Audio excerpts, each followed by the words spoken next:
வணக்கம் மக்களே. விஜய் சமீபத்தில் அம்பேத்கர் புத்தக வெளியீட்டு விழா கலந்துக்கிட்டாரு.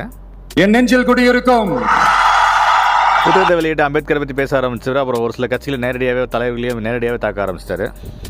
ஃபர்ஸ்ட் பாஜக அதை கண்டுக்காம ஒரு அரசு மேல இருந்து நம்மள ஆண்டுகிட்டு இருக்கு. மக்கள் மழை வெள்ளத்தில் இருக்கும்போது அங்கே ரெண்டு ஃபோட்டோ எடுத்து விளம்பரம் தர்றாங்கன்னு சொல்லி திமுகவை டேரெக்டாக அட்டாக் பண்ணுறாரு. சரி, அங்கதான் அந்த அரசு அப்படி இருக்குன்னா இங்க இருக்கிற அரசு எப்படி இருக்கு? திமுகவுக்கு அடுத்து தொடர்ந்து திருமாவளவன் பற்றி பேச ஆரம்பிக்கிறாரு.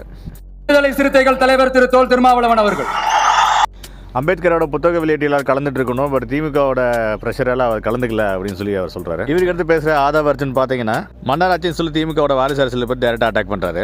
இடத்துல அப்படி உதயநிதி ஸ்டாலின் கேட்கும்போது சினிமா செய்திகள் நான் பார்க்கறது இல்லை, மக்கள் தேர்ந்தெடுத்து முதல்வர் அந்த அறிவுரை இல்லை, அவர் கோவப்பட்டிருக்காரு. அவன் பதில் தெரியுது. திருமாவளவன் அவர்கள் எனக்கு எந்த அழுத்தம் கொடுக்கல அப்படின்னு ஒரு மிரட்டமான பதில் தான் கொடுத்துருக்காரு. இவர் டிஎம்கே ஒரு டஃப் கொடுப்பாரா, அரசியல் தொடர்ந்து நீடிப்பாரான்ற ஒரு 2 எலெக்ஷனை ஃபேஸ் பண்ணும்போது தெரிய வரும். பார்க்கலாம் மக்களே. நன்றி.